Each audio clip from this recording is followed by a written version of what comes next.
ముందుగా ఏఎన్ఎం ప్రేక్షకులకు నమస్కారం అండి. నమస్తే అండి.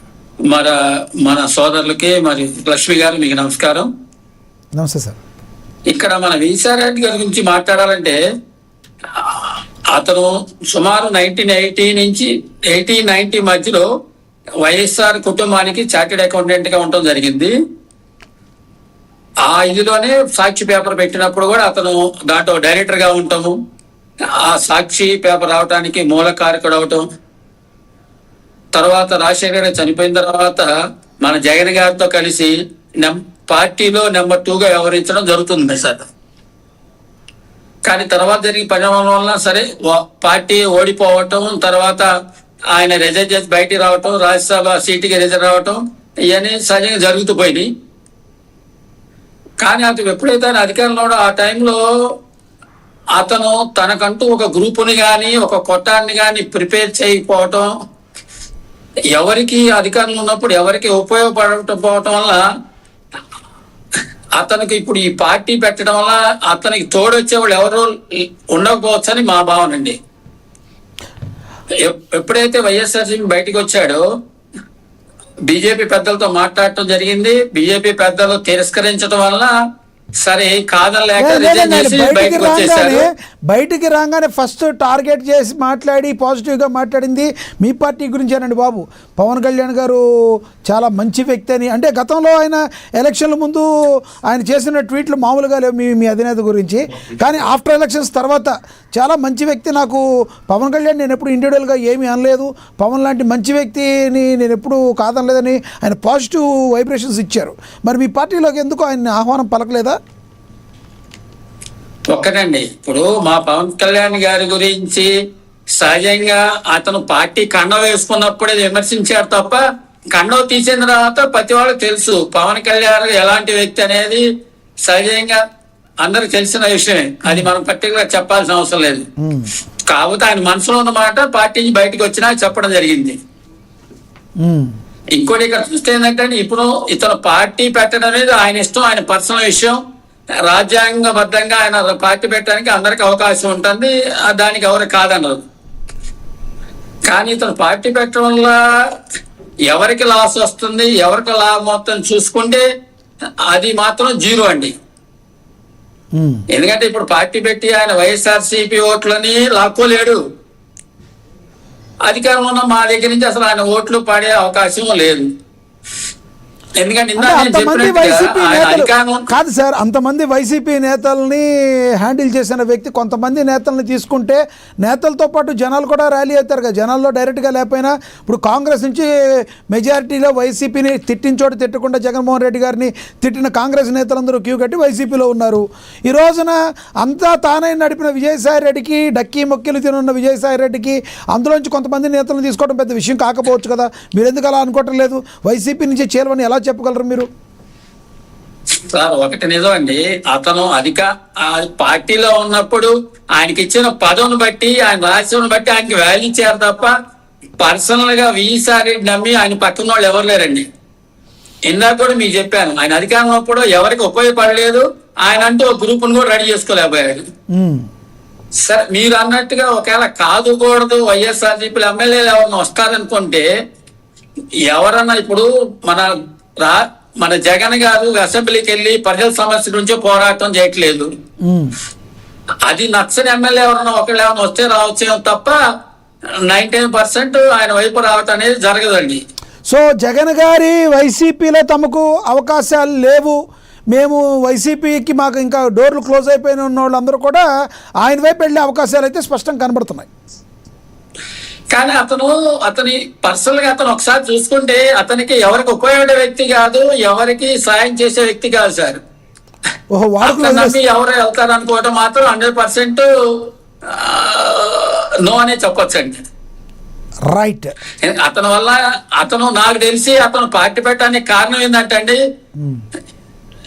నలుగురిలో నోట్లో నలగటానికి ప్లస్ డిబేట్లు ఆయన గురించి మాట్లాడటం వల్ల రేపు వచ్చే ఎలక్షన్ లో ఎవరన్నా జగన్ గారు సర్లే పోనీలే మనవడే కదా, మనతో పాటు ఇన్నాళ్ళు ప్రయాణం చేశాడు, ఏదో తెలిసి తప్పు చేశాడు, పిలిచి సీట్ అని ఇవ్వచ్చని ఒక ఆశతో ఏమైనా పెట్టుంటాడేమో తప్ప అతని వల్ల ఏ పార్టీకి ఎవరికి ఎలాంటి లాస్ ఉండదు.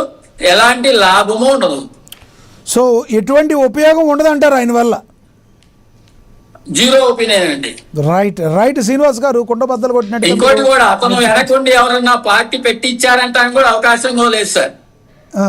అంటే ఎందుకంటే అతని వల్ల ఉపయోగం లేనప్పుడు ఎవరు మళ్ళీ కొంతమంది అంటున్నారు కదా, ఇప్పుడు జగన్మోహన్ రెడ్డి గారే ఆయన పార్టీ పెట్టించారేమో అని కొంతమంది అంటున్నారు. అంటే ఇక్కడ ఒక మీరు అన్నట్టు ఒక 0.1% ఒకటి ఆలోచించండి. ఎందుకంటే ఇప్పుడు మేము చేసే మంచి పనులను కానీ మేము చేసే అభివృద్ధి కార్యక్రమాలు కానీ వీటిని వాళ్ళు విమర్శిస్తా ఉన్నారు వైఎస్ఆర్సీపీ వాళ్ళు. జనానికి ఏమైందంటే అండి, వాళ్ళ విమర్శలు అలవాటైపోయి ఎవరు పట్టించుకోవటం లేదు. అందుకని ఇతను కొత్తగా దించి పార్టీ పెట్టించి ఇతని చేత ఏమన్నా మళ్ళీ విమర్శింపజేస్తే ఏమన్నా జనం వింటారేమో అని 0.1% ఆశ ఉందేమో అని మాత్రం అనుకోవచ్చు తప్ప మేమైతే అది అనుకోవట్లేదు సార్. రైట్. ఏంటండి జనసేన పార్టీ ఏంటి, మీ పార్టీ మొన్న ఆగస్టు 15కే కమిటీలు వస్తాయి అన్నారు, ఇప్పుడేమో మళ్ళీ ఆ కమిటీలన్నీ మళ్ళీ ఆఫ్టర్ ఎలక్షన్స్ అంటున్నారు. ఏంటి కూటమికి ఏమన్నా ప్రాబ్లం వస్తుందని కమిటీలు ఇప్పుడు వేయట్లేదా ఏంటి, ఏం జరుగుతుంది మీ పార్టీలో? సార్ కూటమికి ఇబ్బంది అనో లేకపోతే ఇంకేదని కాదు సార్, కానీ మధ్యలో మా నాయకులకి ఆపరేషన్ లో 10 రోజులు లేకపోవటం, మళ్ళా నిన్ననే సారు ఇది అక్కడ అది మన కేరళ వెళ్ళటం, అందువల్ల డిలే అయింది తప్ప కూటమికి ఇబ్బంది అని చెప్పో లేకపోతే బయట అయితే ఒక టాక్ నడుస్తుంది సోషల్ మీడియాలో. ఇప్పటికిప్పుడు కన్నా కమిటీలు వేస్తే ఆ కమిటీల్లో ప్రతి వాళ్ళు కూడా తమ లీడర్లుగా ఫీల్ అయ్యి నేనంటే నేను నాకు దీనిలో కావాలి అని మాట్లాడటం స్టార్ట్ చేస్తే పొత్తు ధర్మంలో ఉన్న టీడీపీ కానీ బీజేపీ కానీ కూడా ఇబ్బందులు పడే అవకాశం ఉంది. తద్వారా ఏంటంటే ముగ్గురికి కూడా చేటు ఉంటుంది. కాబట్టి ఒక 6 నెలల క్రితం అయితే ఓకే, కానీ ఇప్పుడైతే మాత్రం అది ప్రాబ్లం అవుతుంది. పొత్తు కానీ కేవలం ఆగిపోతున్నట్టుగా తెలుస్తుంది. తర్వాత అయినా వేసే అవకాశం ఉందంటారా? కమిటీలు అయితే 100% పక్కా అండి. ఇప్పుడు మా నాయకులందరూ మా కార్యకర్తలందరూ పవన్ కళ్యాణ్ గారి గీసిన గీత దాటి ముందుకెళ్లేవాళ్ళు ఎవరు ఉండరండి. ఆయన అడిగేవాళ్ళు నడిచేవాళ్ళు, ఆయన చెప్పినట్టు చేసేవాళ్ళు తప్ప ఆయన వ్యతిరేకించేవాళ్ళు ఎవరూ లేరండి. అందువల్ల మేము ఎలక్షన్ ముందు కమిటీలు వేయటం వల్ల మాకు ఎలాంటి ప్రాబ్లం లేదు. ఓన్లీ థింగ్ ఏంటంటే మా పవన్ కళ్యాణ్ గారు మధ్యలో గ్యాప్ రావటం వల్ల సార్ ఇంట్లో బాగాలేవటం వల్ల అలా డిలే అయింది తప్ప వేరే ఎలాంటి కారణం కాదు. ఓకే రైట్ సార్, అందుబాటులో ఉండండి. మనం ఒకసారి టీడీపీ బీసీసీఎల్ చైర్మన్ దుర్గా గారితో మాట్లాడదాం. దుర్గా గారు నమస్తే అండి. ఎస్ దుర్గా గారు, ఎలా చూస్తారు? విజయసాయి రెడ్డి గారు పార్టీ పెడుతున్నారట, మరి ఆ పార్టీ పేరు కొంతమంది విజయ శాంతి పార్టీ అని కొంతమంది సోషల్ మీడియాలో ట్రోల్స్ చేస్తున్న పరిస్థితి. నిజంగా విజయసాయి రెడ్డి గారు కొత్త పార్టీ పెడితే మరి మీ కూటమికి ఏమైనా ఇబ్బందులు ఉండే అవకాశం ఉందంటారా?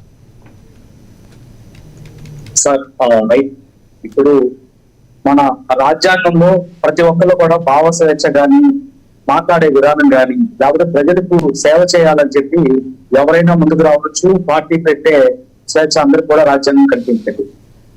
దాంట్లో భాగంగా ఈరోజు మరి మన విజయసాయి రెడ్డి గారు పార్టీ పెడతాము, ప్రజలకు అండగా ఉంటాము, మాట్లాడతాము అని ఆయన మన శ్రీవారి ఏదైతే తిరుపతిలో శ్రీవారి సన్నిధిలో తెలియజేసి ఈ నెలాఖరులో పార్టీ ప్రకటిస్తాము అని చెప్పి ఆయన నోటితో తెలియజేశారు. కానీ దానికంటే ముందుగా అతని యొక్క చరిత్ర మనం చూసినట్లయితే ఎప్పుడైతే వైఎస్ రాజశేఖర రెడ్డి మరణాంతరం పూర్తిగా అప్పుడు ఎంతమంది ఎవరినైతే అప్పుడు ఉన్న కాంగ్రెస్ ప్రభుత్వంలో కొంతమంది కార్యకర్తలు చనిపోయారని సృష్టించి వారందరికీ ఓదార్పు యాత్ర అనేది ఒకటి సృష్టించి జగన్మోహన్ రెడ్డి గారిని ఎక్స్పోజ్ చేసి ప్రజల్లో తీసుకెళ్లి కొత్త పార్టీ పెడతానికి అంకురార్పణ చేసిన వ్యక్తి విజయసాయి రెడ్డి గారండి. దానికంటే ముందరే వైఎస్ రాజశేఖర రెడ్డి గారి ముఖ్యమంత్రిగా వ్యవహరిస్తున్నప్పుడు తెర వెనుక ఈ జగన్మోహన్ రెడ్డి గారిని ముందర పెట్టి ఆంధ్రప్రదేశ్ ఉమ్మడి ఆంధ్రప్రదేశ్ లో తీసుకొచ్చిన వ్యక్తి ఎవరైనా ఉన్నారంటే అది విజయసాయి రెడ్డి గారని ఈ సందర్భంగా మీ అందరూ కూడా తెలియజేస్తున్నారండి. ఎంతో మంది కంపెనీలకి